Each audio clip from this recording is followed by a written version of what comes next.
In today's video, we're talking about 6 players that I just think all of you guys are overthinking. They're studs. They've proven to us to be really good in fantasy football, and for whatever reason, I think we're just bored. I think we're just bored of them. We think we're able to predict when the fall offs are happening, but regardless of that, they just get into your lineup and they produce year over year over year. And I think they're going to do that again for you this year. So maybe you were scared off by them in drafts right now, and I'm here to tell you that you should not be.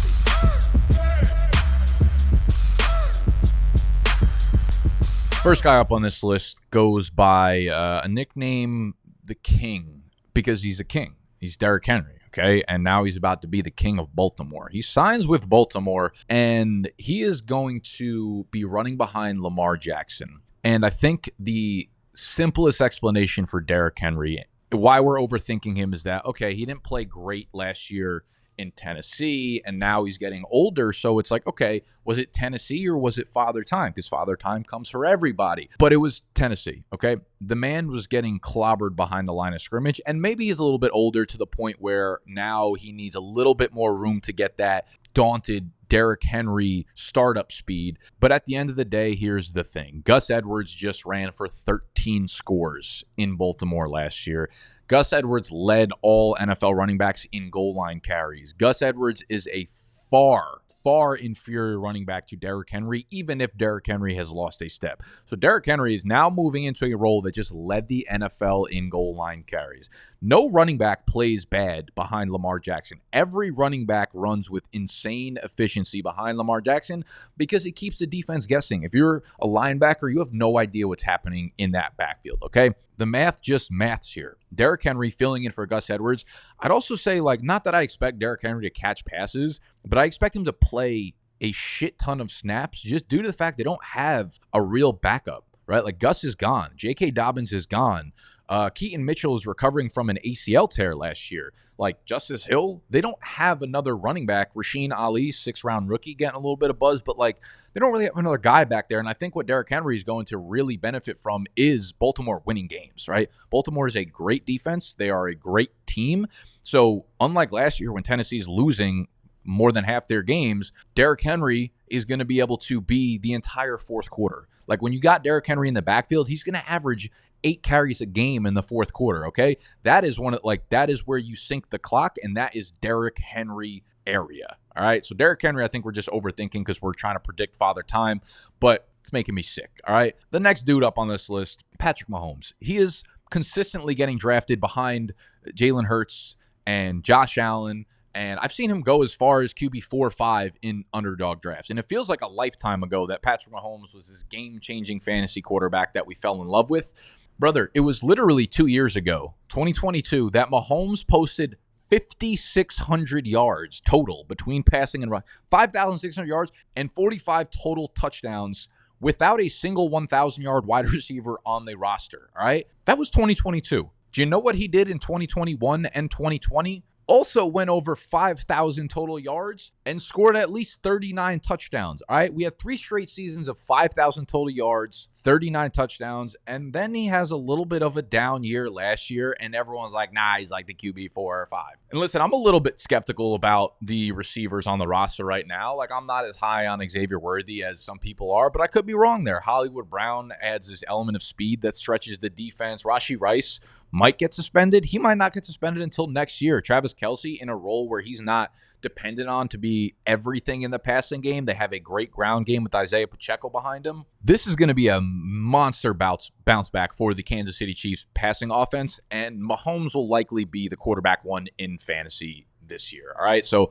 stop overthinking the GOAT. Next dude up on this list is Amari Cooper. Every year he just continuously drops down draft boards. He's currently getting picked as the wide receiver 28 in underdog fantasy, despite back-to-back years of being a wide receiver 1 in fantasy football. If you look at this tweet from Ron, in the 9 games Amari Cooper played without P.J. Walker or DTR throwing 20-plus passes, meaning they were, the QB1 in those games, he averaged 19.9 points per game, okay? And when you look at the projections on underdog, right, like Players projected for 950 receiving yards, right? This is just Vegas projection, so it's not supposed to be like completely accurate. It's more for the betting lines. Brandon Ayuk, Cooper Kupp, DJ Moore, Amari Cooper, all with lines of 950 receiving yards. However, Brandon Ayuk is getting picked all the way at wide receiver 13, Kupp at 21, DJ Moore at 22, and Amari Cooper. Obviously, the two tweets that I was referring to came 5-6 days apart, so there's going to be a little bit of discrepancy in ADP. But Cooper all the way down at wide receiver 29, all right?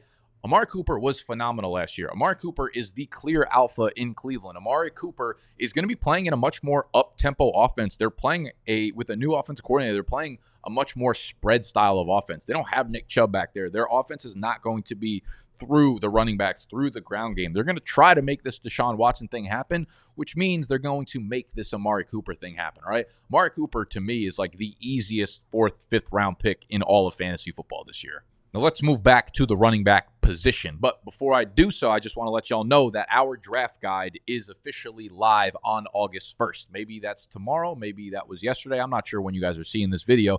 Regardless, it's very, very, very, very, very soon. And our draft guide is very, very, very, very, very good this year, okay? If you want our rankings, if you just want to stop hearing me yap and you just want our must-draft players, our all-fade list, our rankings for Superflex, one quarterback, PPR, half PPR, our tiebreaker matrix, which has stats like offensive line rankings, offensive pace, all these things that are going to help you make that decision when you are on the clock. That is in our draft guide. It is by far and away the best one that we have made up to date. And you can go get it right now for full price on BDGE.co. But the least expensive way to get it, the cheapest way to get it for simply just $10 is by going to Underdog Fantasy, downloading the app, or going to underdogfantasy.com. Using promo code BDGE when you deposit $10 or more. Not only are you getting the draft guide for that price, but you'll obviously be able to use the $10 on that platform to draft in a bunch of best ball leagues. They will hit you with a deposit bonus when you use our promo code, so you'll have more than $10 to draft with, and a free square in week 1 of Patrick Mahomes over 0.5 passing yards. So you're an auto winner. You get our draft guide for free. You get a bunch of best ball drafts. It is the best deal in the industry right now. Underdog Fantasy, promo code BDGE to get our draft guide live now. Let's move to James Conner. Let's move to Arizona. Let's move to the running back that people are writing off again. And he's coming off of his most efficient season as a runner. His first 1,000-yard rushing season, okay? And he only played in 13 games. Career high 5 yards per carry. I expect this offense to be leaps and bounds better than it was last year too, right? Kyler now 2 years removed from the ACL. They have Marvin Harrison Jr. on the outside. They have Trey McBride. They got the GOAT, Michael Wilson. James Conner was just awesome last year. He's an underrated pass catcher. Everything out of the Cardinals camp, while people like Trey Benson, I get it. He's explosive. He's fun. It doesn't seem like he's actually going to see the field unless something happens to James Conner. And listen, it could definitely happen. James Conner gets hurt all the time. He has never played a full 16 or 17 game season in his career, so he's probably due to miss a couple games. But right now, James Conner is slated to be the workhorse. Everything out of Arizona is saying that and pointing towards that being the notion out there. And he is a 7th, 8th round pick right now. Nobody wants him. He's the boring pick. He's not explosive. Father Time's going to get him just like Derrick Henry. I get it. He's 29 years old, but he showed no signs of slowing down last year. So James Conner, I feel like we are overthinking him, and we're probably overthinking this next guy. You want to talk about Father Time? How about Raheem Mostert coming off of a 1 billion touchdown season for Miami? And the concerns here are warranted for sure. But where he's going, he is genuinely a guy that you can get in the 8th, 9th round of underdog drafts, which is insane value for a guy that had the type of season that he did. Now, Devon Achane is for sure going to play a bigger role than he did last year. But even in the games Devon Achane played, Raheem Mostert played very well too. Scored a bunch of touchdowns, which is going to be a product of this offense because they are a very good offense that scores a bunch of touchdowns. Raheem Mostert operated as the goal line back. And as long as he could stay healthy, and Miami still clearly thinks of him as a key cog in this offense, given the fact that they just extended him this offseason, gave him more money to continue playing past the age of 32. You've never seen anything quite like it before outside of Frank Gore. That was a bar. Raheem Mostert is here to stay until he breaks his ankle or something like that. But at like 8th, 9th round price for a guy that could probably just, roll out of bed and score 10 touchdowns next season, the return on value is just significant. I don't know that he'll have the ceiling games he had last year with the involvement of Achane, but it's not like you're paying a 5th, 6th round price for Raheem Mostert, a dude who just led the NFL in rushing scores with 18 of them plus another 3 through the air. Like, he only played in 15 games too. All right. So Raheem Mostert, I think we're overthinking at this price right now. HN, 190 pounds, never going to be a dude that gets the ball 25 times. They are going to split this backfield. And this is an offense that just is very, very condensed. It goes Tyreek Hill, Jalen Waddle, running backs. Tyreek Hill, Jalen Waddle, running backs. They're a team that scores a lot, that wins by wide margins. So a lot of running backs get a lot of touches here. All right. Raheem Mostert is number 5 that you are just overthinking. And the last player on this list is George Kittle. George Kittle is a bona fide, certified, legalified stud. And George Kittle, you want to talk about overthinking. People are drafting Kyle Pitts over George Kittle in every draft I'm in, which I couldn't be more off of, all right? I don't care. Like, Kyle Pitts could go nuts this year, and I'm fine missing out on that right now. I'll pay the price for big Kyle Pitts next year. But George Kittle, I know what I'm getting. And here's the thing with George Kittle. Everybody thinks George Kittle is just injury prone. Everyone thinks George Kittle just misses so much time. George Kittle has played in 14 or more games in 6 of 7 years. He had one year where he played 8 games. Outside of that, he has consistently been a 15, 16 game per season player.